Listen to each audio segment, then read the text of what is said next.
Muchas veces da la impresión de que el liberalismo es cosa de economistas y puede que algún escritor y algún periodista, eso sí, en algunos casos muy destacados, pensemos en Mario Vargas Llosa, pero por lo general, decimos, el liberalismo suele pensarse como una cosa de economistas. Sin embargo, nos podemos topar con que de repente todo un profesor de filosofía política y todo un catedrático en excedencia también de filosofía se lanzan a la labor de escribir sobre el liberalismo y nos presentan la cultura política liberal, presente, pasado y futuro. Hablamos, por supuesto, de Alfonso Galindo y Enrique Ujaldón, que son los autores de esta obra, en la cual nos proponen lo que ellos llaman un tercer liberalismo y de lo que ahora hablaremos. Muchas gracias por venir a Periodista Digital. Muchas gracias a ti. Un placer. Bueno, decíamos que vosotros en el libro habláis de un tercer liberalismo, aunque después realmente no habláis de un primer y un segundo liberalismo, sí que no, al final tocáis muchos más. ¿Cuáles serían estas características de este tercer liberalismo que vosotros proponéis y qué le distinguiría, por ejemplo, del minarquismo, del liberalismo clásico, del anarcocapitalismo, de todas estas corrientes que existen? Adelante. Bueno, la acuñación de la expresión tercer liberalismo quería servir para huir del maniqueísmo del que fuera de las cámaras hablábamos antes, ¿no?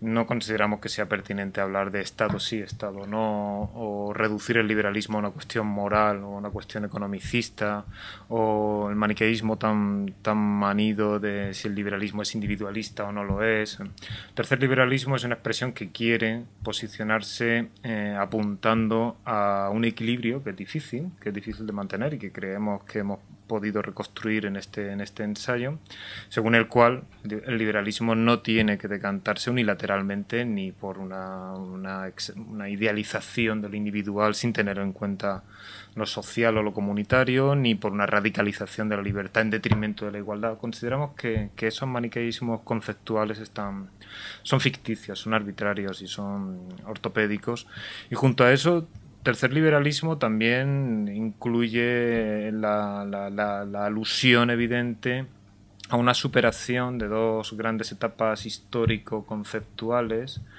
con las que son una herramienta que hemos usado Enrique y yo para reconstruir la historia de nuestra tradición cultural liberal, ¿no? Y hablamos en ese sentido de una gran primera etapa clásica hasta la crisis del estado del bienestar y una etapa que es en la que nacen esas posturas anarcoliberales de las que también nos intentamos separar matizadamente. Y bueno, nuestro tercer liberalismo querría posicionarse como no tanto como una síntesis, pero sí teniendo en cuenta los valores que aporta nuestra tradición, dar un paso más allá, ¿no?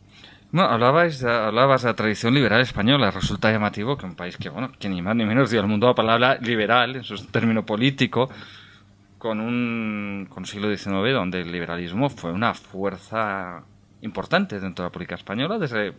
Es uno de los motores de la Constitución de 1812. Y de repente parece que el liberalismo se va diluyendo poco a poco, llega la Segunda República, llega el franquismo. Hubo liberales en la oposición al franquismo y, sin embargo, llega la Transición Española y, quitando alguna pequeña aventura, pequeños partidos que terminaron fusionándose dentro de lo que hoy es el PP, prácticamente desaparece. ¿Por qué esta decadencia del liberalismo en España? Bueno, yo creo que es compartida en general con casi todos los países de Europa. Es decir, el liberalismo tiene su etapa gloriosa en el XIX y en gran parte de la Europa civilizada decae por el triunfo de los totalitarismos de todo signo. Es verdad que en algunos países, sobre todo países anglosajones y figuras señeras, pues en Alemania o en Italia o en Francia, pues mantienen viva la llama, pero sabemos que la llama estuvo en riesgo de ser casi apagada por completo. España, a esta situación general, ¿no?, de una decadencia del pensamiento liberal, pues digamos de buena parte del siglo XX, se suma pues la dictadura franquista que vino a ocupar ese espacio que podía haber dejado un hueco al pensamiento liberal. Bueno, el final del franquismo, sobre todo en los años 60, que con todos los tecnócratas permitieron, a través del Opus Dei, que surgiese un liberalismo económico que dio lugar y facilitó luego un pensamiento liberal también en lo político. Pero es verdad que sigue siendo minoritaria en España, pero cada vez lo es menos. Es decir, que las estadísticas, cuando se les pregunta a la gente, no ya si son de derecha o de izquierda, que está efectivamente otra de esas dicotomías completamente obsoletas y poco útiles, sino cuando se pregunta más matizadamente por posiciones políticas, pues no sé si era el 17%, por ejemplo, de los murcianos, nosotros provenimos de la región de Murcia, se declaraban liberales. O sea, para mí eso hace 20 años probablemente hubiese sido impensable, pero hoy día hay muchos periódicos de todo signo, medios de comunicación, donde escriben liberales que se autoproclaman como tales, periodistas, pensadores, académicos, y están creando un caldo de cultivo también en una clase, en gente más o menos formada, leída, que cree que en el liberalismo puede encontrarse respuestas a parte de los problemas que tenemos en la sociedad contemporánea y la sociedad española en particular. Pero muchos de estos que se autodefinen como liberales en realidad lo son, porque tú te encuentras con gente que se autodefine como liberal y de repente te das cuenta que para ellos te dicen, no, es que los liberales tienen que oponerse al aborto, y para ellos lo que es definitorio del liberalismo es oponerse al aborto o no, cuando realmente un liberal puede estar a favor o en contra, y además argumentándolo teóricamente de fondo. O algunos que creen que el liberal es ser de izquierdas, o yo qué sé, pues es muy gay friendly.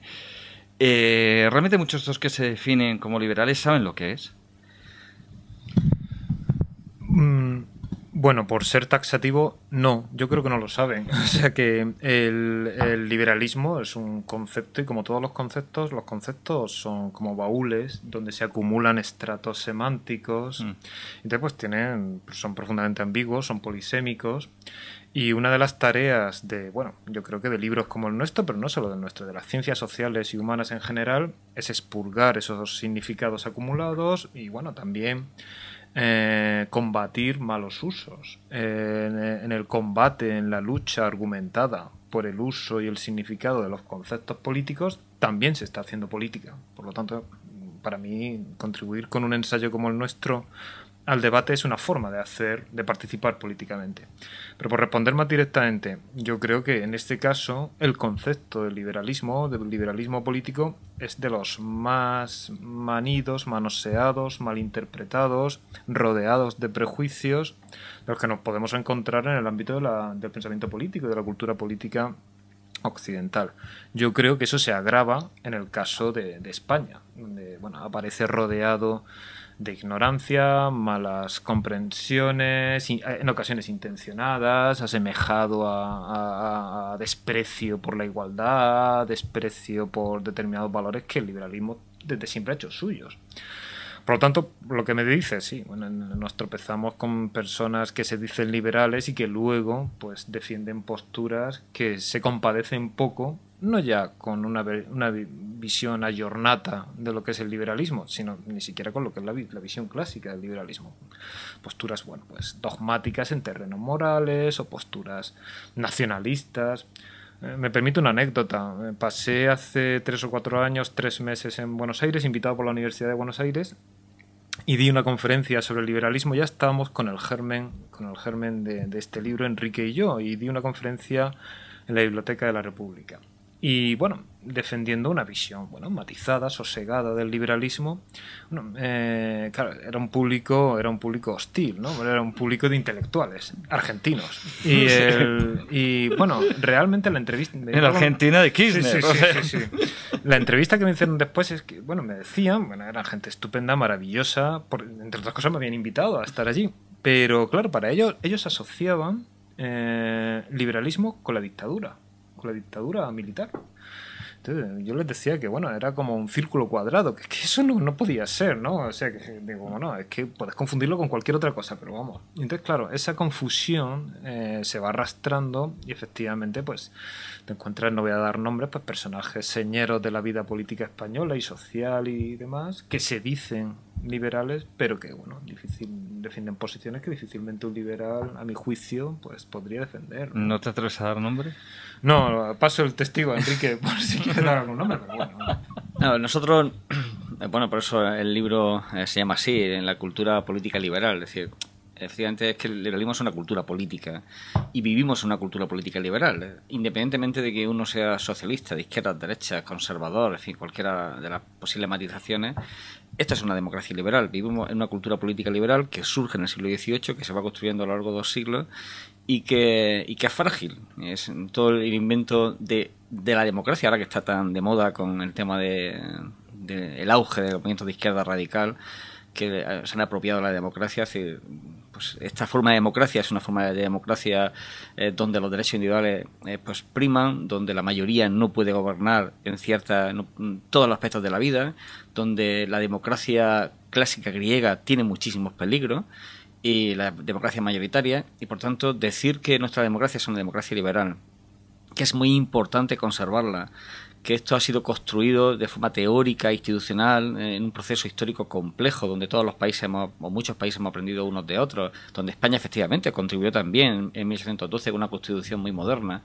Pues esto también queremos reflejarlo en nuestro libro. Es decir, la mayoría somos liberales, lo sepamos o no, con mayor o menor intensidad. Y es verdad que hay mucho antiliberal, pero el antiliberal no es un enemigo del liberalismo solo, al final es un enemigo de nuestras formas de vida democrática, y esto sí que es una cosa seria y preocupante en España y en toda Europa.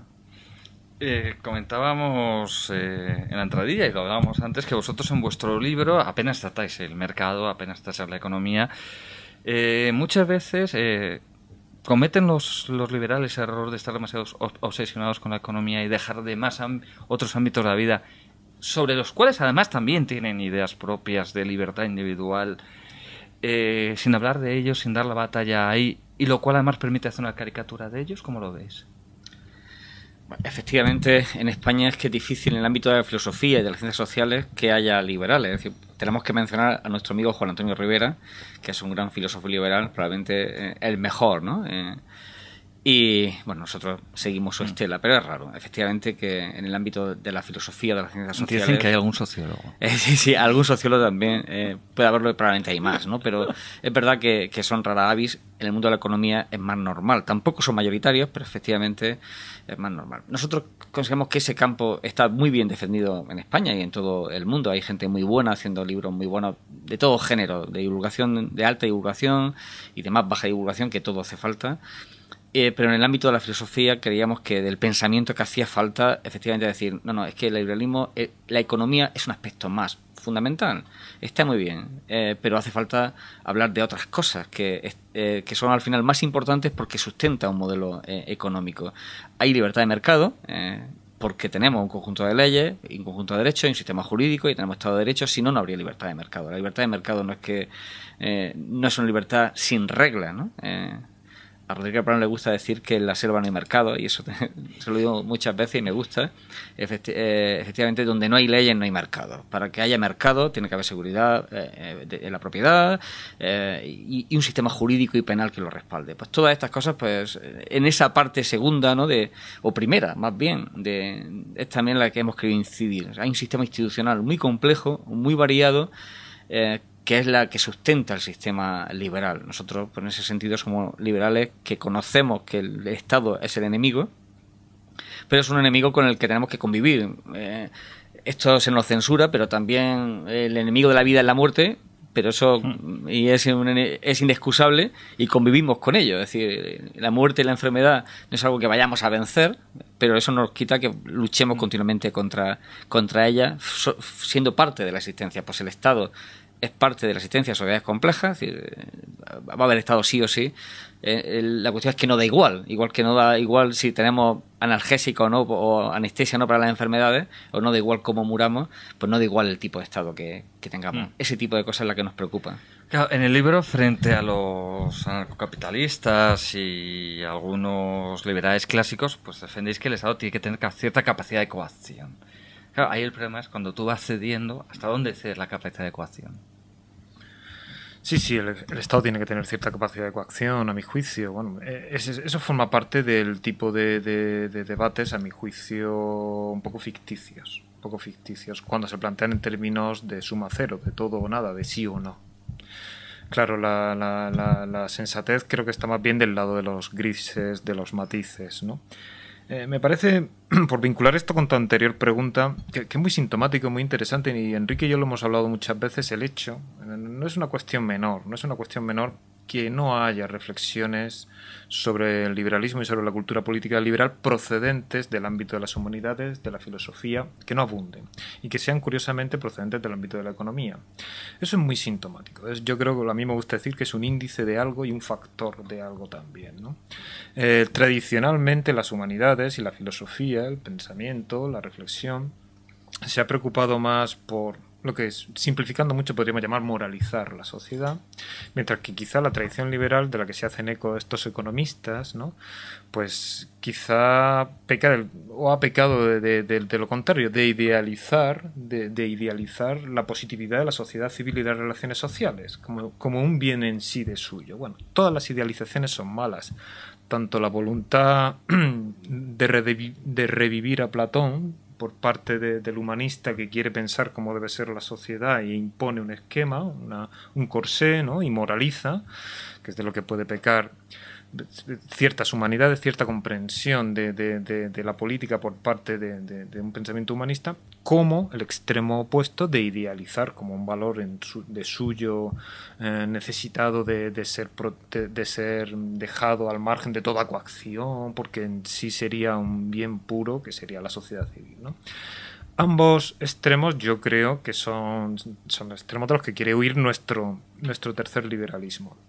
Y en ese sentido, el economicismo que subyace o que late o que evidencia determinadas producciones literarias sobre el liberalismo que proceden de estos economistas, o de muchos de los economistas que no reflexionan sobre estas cuestiones que decía Enrique, pues a mi juicio peca de eso, peca de ignorar, por ejemplo, cuestiones como, por ejemplo, que para hacer una sociedad viable se necesita algo más que una sociedad civil libre, fluida, respetuosa con la autonomía. Se necesita algo más. Tiene que haber factores de unidad, y el debate no es coacción sí o coacción no, sino que es que tiene que haber factores de unidad. Se trata de minimizar la coacción, se trata de maximizar la neutralidad, pero esos factores de unidad tienen que estar, porque las personas somos complejas. E idealizar el mercado como fuente de todos los bienes sin mezcla de mal alguno, pues es tan malo, a mi juicio, como lo completamente opuesto, que es en lo que incurren muchas veces pues los filósofos que nos rodean, ¿no? El mercado pues también precisa, y aquí efectivamente no hablamos de economía, tampoco en nuestro campo, pero sí que hablamos del mercado, y hablamos del mercado desde el punto de vista que a nosotros nos interesa, que es desde el punto de vista de los principios, desde el punto de vista de la renovación conceptual que procuramos hacer aquí, de la relación que tiene con el Estado, de la relación que tiene con la autonomía, con la sociedad civil. Se puede seguir hablando de sociedad civil a día de hoy, se puede seguir idealizando un espacio supuestamente inmune a la coacción. Pues es problemático decir eso. ¿Está el mercado inmunizado? Bueno, yo no diría eso. Y una pregunta con trampa. Para vosotros, ¿quién es más...? Entonces le paso el testigo. ¿Quién sería más peligroso para la causa de libertad? ¿El anarcocapitalismo de Rothbard, Huerta de Soto? Por poner autores españoles o personajes españoles. ¿El anarcocapitalismo de Huerta de Soto y sus seguidores? ¿O el socialismo del siglo XXI, versión española de Pablo Iglesias y sus seguidores? Yo no sé lo que pensará Alfonso. Yo sin duda creo que es más peligroso Podemos y toda esa...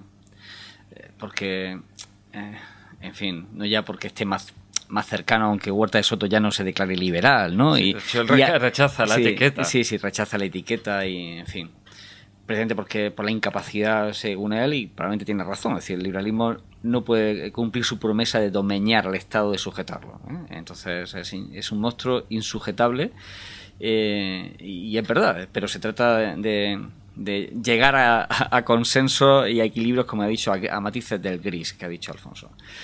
Pero en cualquier caso, las propuestas que salen de este anarcocapitalismo, pues con ser muchas muy radicales, sí que abren vías de pensamiento que pueden ser muy útiles. para abordar problemas que parece que solo mediante la coacción o solo mediante ese intervencionismo pueden ser solucionados. Pues yo creo que hay muchísimas propuestas que se han visto en temas, pues no sé, medioambientales, regulación de derechos de propiedad, etcétera, que este tipo de economía sí ha puesto encima de la mesa. Es decir, hay soluciones para el problema de los comunes, etcétera, problemas concretos que esa labor académica y científica pues es útil al final para todos, y todos podemos aprender y bueno, introducirlo en nuestras regulaciones, y de hecho pues se está haciendo, se hace quizás no con la como ellos querrían, ¿no? Pero sí, esa producción está ahí y al final puede influir en la toma de decisiones e influye en la toma de decisiones. Por tanto, no creo que esto sea peligroso para la libertad, aunque algunas veces algunos excesos me parecen, pues, no de Huerta de Soto u otros, pero de algunas personas obscenas, ¿no?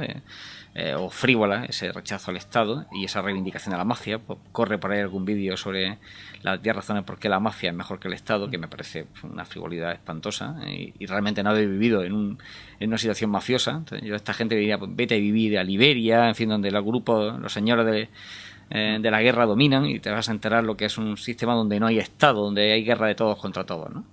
Pues esto me puede parecer posiciones frívolas, pero en cualquier caso no es peligroso. Lo que sí es peligroso es el populismo de una visión radical, ya sea de extrema izquierda o de extrema derecha, que encuentra la solución mágica de los problemas, pues no sé, con la nacionalización del banco, la emisión de dinero, el subir impuestos a los ricos, todas estas cosas que en principio parecen tan fáciles, que no se hace porque los poderes bancarios y financieros dominan la política, este tipo de discursos. El control público de los medios de comunicación. Claro, el control público de los medios de comunicación, que gente muy inteligente y bien formadas compra con absoluta facilidad, ¿no? Esto sí es peligroso porque ya pasó en Europa. Es decir, esto que está pasando pasó en los años 20, pasó en los años 30 y caímos y toda la democracia europea, incluida más o menos, en fin, con muchos defectos, pero la española de la Restauración o la de la República, como tanta otra de toda Europa, exceptuando el Reino Unido, pues todas cayeron, ¿no? Bajo un totalitarismo u otro. Y al final la culpa no es de los políticos, o sea, la culpa era de miles y miles y cientos de miles de ciudadanos, muchísimos intelectuales. Lo raro es encontrar intelectuales que defendieran el parlamentarismo, la división de poderes. Esto sonaba como algo decimonónico y del pasado. Todos eran partidarios, gente de primer orden, de este tipo de soluciones de extrema izquierda, extrema derecha, y algunos incluso pasaron de una a otra dependiendo de la situación. Esto que ya pasó Europa hace no tanto, pues corre el riesgo de repetirse, ¿no? Y eso sí que es un problema para la estabilidad institucional, que con todos sus problemas y con todos sus defectos, pues sigue manteniendo lo que consideramos, bueno, lo que es objetivamente el mayor periodo de paz y prosperidad en los países que tienen democracia en toda la historia de la humanidad. Y a veces se nos olvida esto, ¿no? Enrique, tú hablas de esa fascinación de muchos intelectuales por los totalitarismos. ¿Por qué? ¿Por qué esa pasión que seguimos viéndola en escritores, autodefinidos de liberación, que muchas veces tampoco lo son, gente del cine y tal, que sienten auténtica pasión en su momento por Fidel Castro, por Hugo Chávez, algunos por Maduro? ¿Por qué esta pasión? O en su momento, efectivamente, por Hitler, Mussolini. ¿Por qué esta pasión de los intelectuales por ideas tan radicalmente contrarias a la libertad del ser humano?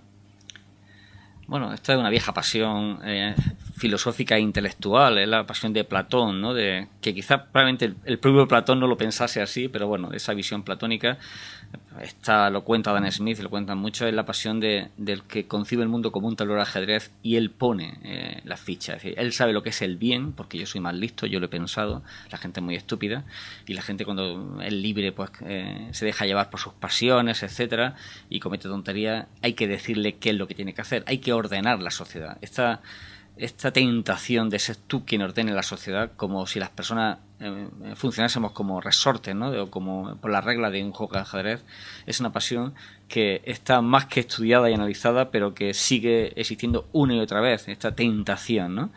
Que en el mundo intelectual es una tentación muy, muy extendida. Hayek también ha hablado mucho de ello, pero esto viene en el 18, los grandes pensadores del 18 ya lo trataron, ¿no? Los escoceses.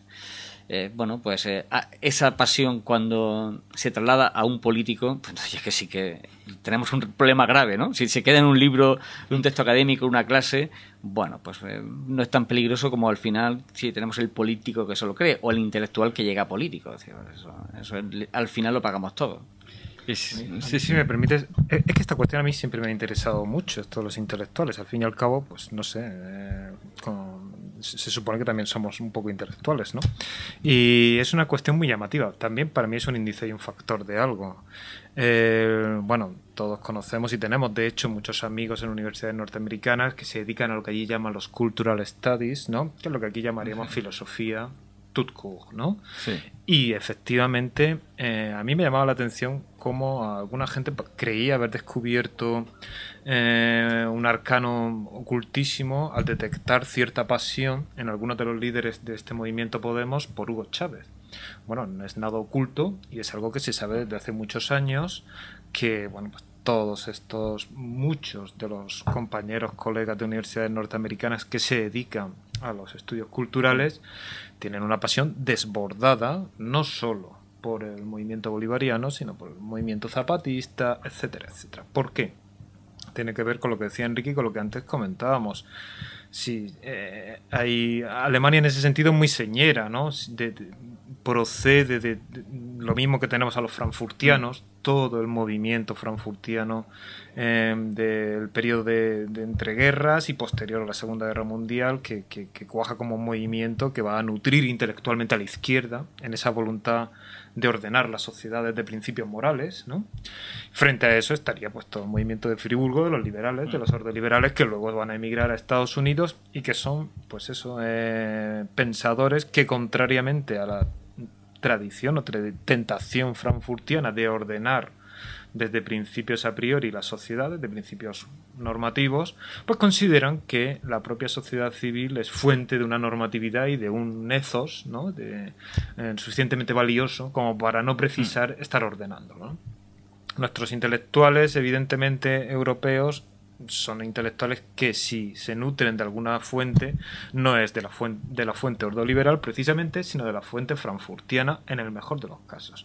Porque luego hay un gesto muy significativo del cual Enrique y yo hemos hablado mucho y que mencionamos en el libro, que es la pasión desbordante que sienten la inmensa mayoría de ellos por mayo del 68. El 68ismo es un índice también y un factor de cierta comprensión de la sociedad que evidencian muchos de estos intelectuales, ¿no? Y es una comprensión de la sociedad, pues bueno, contraria a principios liberales, a nuestro juicio, incuestionables, ¿no? Creo que en muchos discursos, esa hipermoralización, yo he leído el programa de movimientos como Podemos, creo que para hablar con rigor hay que conocer y he tenido el tiempo para leerlo.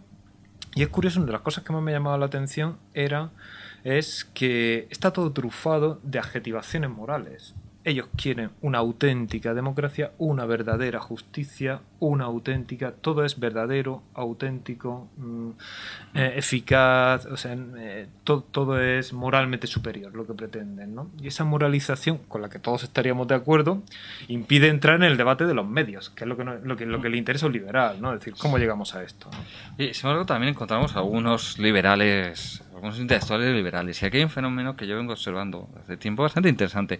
A pesar de que en España está habiendo una nueva oleada de pensadores, autores, escritores liberales, lo cierto es que al final los grandes nombres del liberalismo español contemporáneo actual, recordamos que puede ser Mario Vargas Llosa, de origen peruano, Carlos Alberto Montaner, de origen cubano, Carlos Rodríguez Brown, que es argentino, Mauricio Rojas, que es chileno.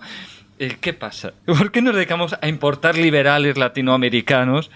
Y parece que solo ahora empezamos a generar nuestros propios liberales. Eso por no hablar de gente que sigue allí, pues como Alejandro Chafón, que está en Estados Unidos, bueno, el propio el hijo de Vargas Llosa, pues también en Estados Unidos, o Venegas Lynch en Argentina. Pero ¿qué nos ha pasado? Que nos hemos quedado tan retrasados los españoles dentro del liberalismo de habla española. Nuestro único gran liberal es Pedro Spartz y tiene un apellido sí, alemán, ¿no? Bueno, aquí estamos introduciendo algunos apellidos que ya son netamente españoles, ¿no? Bueno, yo diría que en España tenemos, no solo en España, también quizá en Italia y parte en Francia, pero todo el ámbito de la izquierda, que ha sido también por el franquismo muy poderoso en todo el ambiente intelectuales, pues ha, digamos, frenado, ha sido un tapón para el pensamiento liberal. Pero luego, en el ámbito de la derecha, el pensamiento conservador español ha estado dominado por la Iglesia Católica, básicamente, y de hecho hay mucho liberalismo católico en España, y hay gente, bueno, muy seria y buena que hace esto.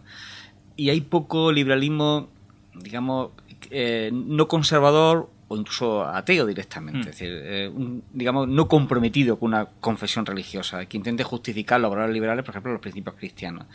Nosotros, bueno, esto puede ser legítimo y claro, es legítimo hacerlo, pero nuestra defensa del liberalismo en ese sentido es más europea, no está ligado al pensamiento católico, que en ese juego es donde se ha dirimido en España. Es decir, si ha habido un pensamiento filosófico liberal que no haya provenido de la economía, proviene del pensamiento católico. Eso ha reforzado el rechazo de mucha gente al pensamiento liberal. No lo creemos porque es economicismo puro, deja a todo el mundo desvalido porque el mercado es cruel, y por otro lado los valores que vienen pues son los valores del catolicismo tradicional, en el fondo es un pensamiento conservador, y bueno, esto es legítimo, pero las formas de liberalismo son muchas. Ya en realidad la etiqueta de ser liberal es como si alguien te dice soy de izquierda o soy de derecha. Esto no me dice nada, ¿no? Vamos a hablar de cosas concretas y qué es lo que estás diciendo cuando dices que eres de derecha, de izquierda o liberal.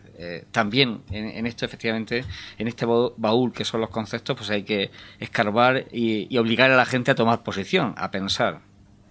Creo que este libro, nosotros de hecho lo concebimos así, no es un libro para expertos, no es un libro para un público filosófico. Hemos intentado y hecho el esfuerzo de que sea un libro pues para un público culto en general, que le interese las cuestiones políticas, no necesariamente liberal, pero que le interese conocer pues eso, la historia del liberalismo, los problemas fundamentales y una perspectiva que, bueno, que le puede ayudar a entender mejor el pensamiento político en general y nuestro propio tiempo. Pero creemos que esta perspectiva no estaba en España, o no está apenas, de un pensamiento no vinculado al pensamiento católico, que hace que efectivamente apenas encontremos grandes liberales españoles que no estén vinculados a esta tradición, ¿no?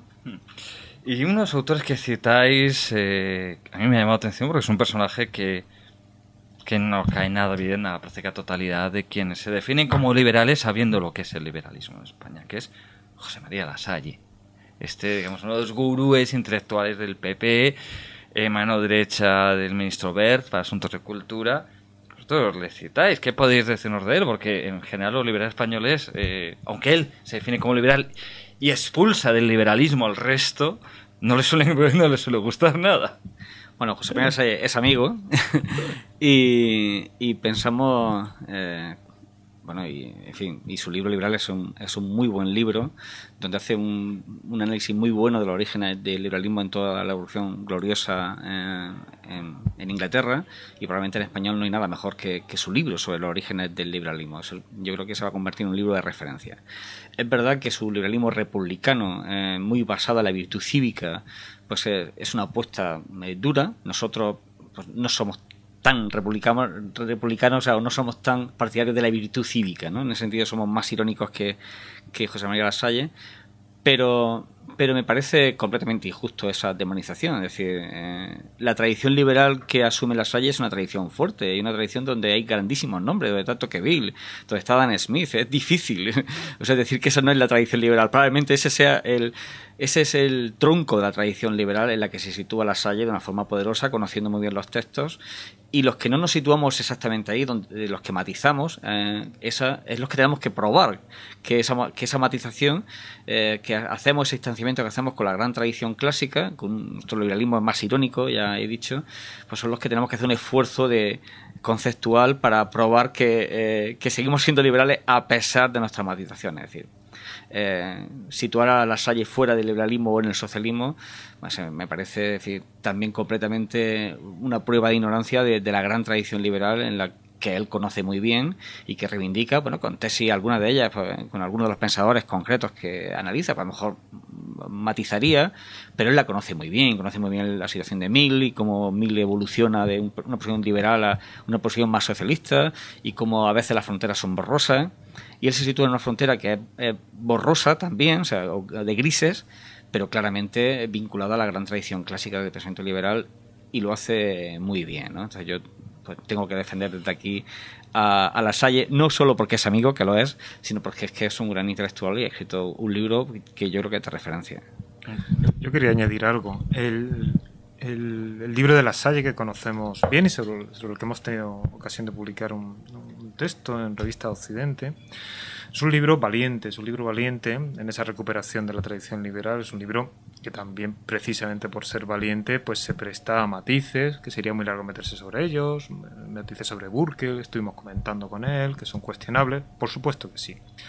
En cualquier caso, tiene un gran mérito para mí, y es que ciertamente ha sido el republicanismo, a partir del gran libro de Philippe Petit, el que quiso hacer suya esa reivindicación de la virtud cívica.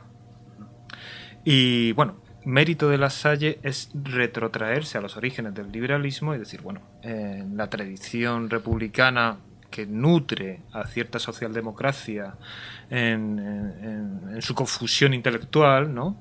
Es una tradición que no puede reivindicar para sí ni mucho menos la primogenitura en la defensa de la virtud cívica. Ahora bien, es cierto que nosotros matizamos mucho esa defensa de la virtud cívica, sobre todo porque creemos que ha habido en las democracias europeas contemporáneas una estatalización de esa virtud cívica, una apropiación por parte del Estado de la producción de homogeneidad, pues, merced a todas las medidas que sabemos que nutren nuestro día a día, de nosotros, de nuestras familias. Entonces, esa apropiación, ese monopolio estatal sobre la virtud cívica es lo que cuestionamos y lo que consideramos que debemos matizar. Pero en cualquier caso, la virtud cívica no es patrimonio ni mucho menos de la tradición republicana que nutre a la socialdemocracia. Y eso es mérito de La Salle el haberlo visto en ese libro, ¿no? Y menos del socialismo de Zapatero. Sí, Claro. sí. Oye, y ahora que habláis del socialismo de Zapatero, indudablemente eso nos lleva a la memoria histórica. Y vosotros en el libro habláis mucho de la historia, del conocimiento de la historia, incluso del uso de la historia. Es algo que sorprende, que sea desde el liberalismo, la historia hay que usarla. Claro, un liberal normalmente dice, bueno, la historia hay que conocerla, pero no piensa en un uso de la historia. A ver, explicadnos cómo puede usar la historia el liberalismo. O los liberales.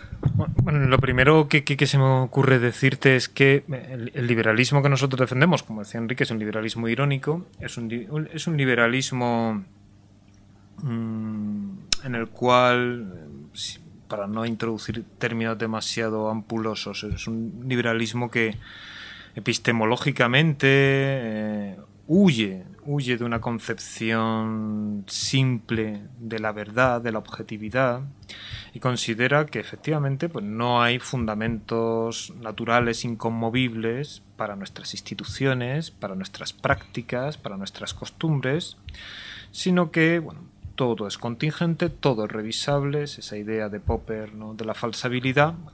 Ya digo que no quiero abundar por este lado de los grandes conceptos, pero todo eso es lo que nos lleva a conceder una gran importancia al conocimiento de la historia como una reivindicación que sí, que puede resultar paradójica en este ayornamiento, en esta puesta al día de la cultura política liberal, pero que es así, una reivindicación de ese lema clásico de la historia como maestra de la vida. Sí consideramos que es uno de los principales, si no el principal asidero para una sociedad, para no repetir, ¿no?, los errores del pasado, un profundo conocimiento de la historia. Y ese conocimiento, por eso que decía, es un conocimiento en el cual no podemos caer en la ingenuidad de considerar que cabe un conocimiento inrecto, directo, puro, espontáneo, objetivo, neutral, incuestionable de la historia. La historia que nos afecta, la historia que nos determina, la historia no es algo evanescente, no, es real y nos condiciona muchísimo, no se deja comprender fácilmente de forma neutral. No se deja. En el conocimiento de la historia hay también posiciones políticas, posiciones morales. Es muy difícil, por no decir imposible, lograr la neutralidad. Los mecanismos para no ser parcial, sesgado, deben ser otros. Debe ser la precaución metodológica y la crítica aplicada al propio ejercicio del conocimiento del pasado. En cualquier caso, en ese conocimiento avisado, en ese conocimiento que no es cándido, en ese conocimiento que tampoco es frívolo, porque la historia no permite que digamos cualquier cosa sobre ella, la historia nos impide decir determinadas cosas, por supuesto que no cabe la relatividad, pero es un conocimiento que tampoco podemos decir que sea neutral. Ese conocimiento de la historia es de donde un liberal consideramos que tiene que hallar una gran fuente para construir el presente y construir el futuro. Y en ese sentido hay esa reivindicación del conocimiento de la historia. En cualquier caso, sí que dejamos muy claro que el papel del Estado tiene que ser, en cualquier caso, procurar que haya cuantos más canales mejor, cuanto más libertad mejor, y descendemos al detalle de decir libertades editoriales. Solo consideramos que hay un segmento de protección que cabe atribuir al Estado, que de la gente más desprotegida serían determinadas franjas de edad en los sistemas curriculares para impedir que se pueda decir cualquier cosa, ¿no? Pero más allá de eso, libertad de conocimiento. Y bueno, como el libro tiene su título pasado, presente y futuro, pues es obligatorio hablar del presente. Y además mojándose en la arena política actual. Muchos liberales se sienten defraudados con Mariano Rajoy y su gobierno. La subida de impuestos y otra serie de medidas, subvenciones al cine que no terminan. ¿Vosotros creéis que los liberales deben sentirse defraudados con Mariano Rajoy, Montoro y compañía? ¿Deben comprender que es que no les quedaba otra? ¿O por el contrario, creéis que es que nunca debían haberse fiado de ellos? Bueno, los liberales, si conoces la historia del liberalismo, deberían estar muy acostumbrados a que, precisamente porque siempre hemos sido minoría, pues siempre hemos tenido que pactar con las diferentes fuerzas, con toda la tradición conservadora, pues se ha pactado históricamente en muchos países, pero también con opciones progresistas. Y por tanto, desde esa posición de trinchera, por decirlo así, intelectual y científica, pues se ha conseguido muchísimo. O sea, porque ya, como he dicho antes, nuestros regímenes son democracias liberales y de libertad de empresa, con todas las matizaciones que queremos hacer, pero lo es. Por tanto, pues un liberal siempre se tiene que sentir defraudado con el gobierno, esto es lo normal, pero al final tampoco da igual qué gobierno haya, importa y mucho qué gobierno haya. Y independientemente de la posible crítica a medidas concretas que haya tomado el gobierno, es decir, yo creo que yo también disentiría muchas y matizaría y esto es como lo de la selección, ¿no? Que todos haríamos una selección diferente. Yo no soy muy futbolero, pero este es un tópico, pero sí que todos haríamos unas políticas diferentes, ¿no? Nuestras propias. El gobierno en muy poco tiempo, porque en fin, parece que lleva gobernando muchísimo tiempo, pero no, lleva 2 años y pico, 2 años y medio. Pues es verdad que le ha dado una vuelta completa a una situación de catástrofe del país, donde probablemente muchos ciudadanos no eran conscientes, digamos, demasiado preocupados, y lógicamente preocupados por su situación personal o familiar o de gente querida a su alrededor, de una situación donde el país pues estaba al borde del precipicio y un paso más, ¿no? La situación sigue siendo muy dura, pero efectivamente ahora hablamos de recuperación, de creación de empleo, de los ritmos que no nos gustan, de qué podemos hacer para ir más rápido. Y eso, indudablemente, en mi opinión personal, es el mérito del gobierno de Rajoy, con todos los matices que queramos poner, ¿no? Sí, bueno, como decía Enrique, también con cierta ironía, pero es así, ¿no? Un liberal que esté de acuerdo con el gobierno, pues que es casi un oxímoron, ¿no? Eso no puede ser. Efectivamente, bueno, supongo que también dependiendo del tipo de liberalismo que uno defienda, pues hay argumentos y razones para que un liberal pueda sentirse defraudado por determinadas medidas. En cualquier caso, ciertamente no podemos comparar la realidad con lo ideal. Lo que existe es lo que existe, y lo que existe son alternativas concretas con nombres y apellidos, ¿no? Y tenemos que comparar lo que hay con lo que sería una alternativa viable. Y en ese caso, creo que el Partido Popular, a mi juicio, sin ser un partido, el mismo partido se posiciona así, liberal, ni mucho menos, ¿no? Sí que incluye tanto medidas que pueden ser más asumibles por una mentalidad liberal, como otras que ciertamente pues chirrían a una mentalidad liberal claramente, ¿no? En ese juego de claroscuros es donde yo creo que un juicio equitativo pues sería más justo, ¿no? Con respecto al partido y a las medidas que ha tomado.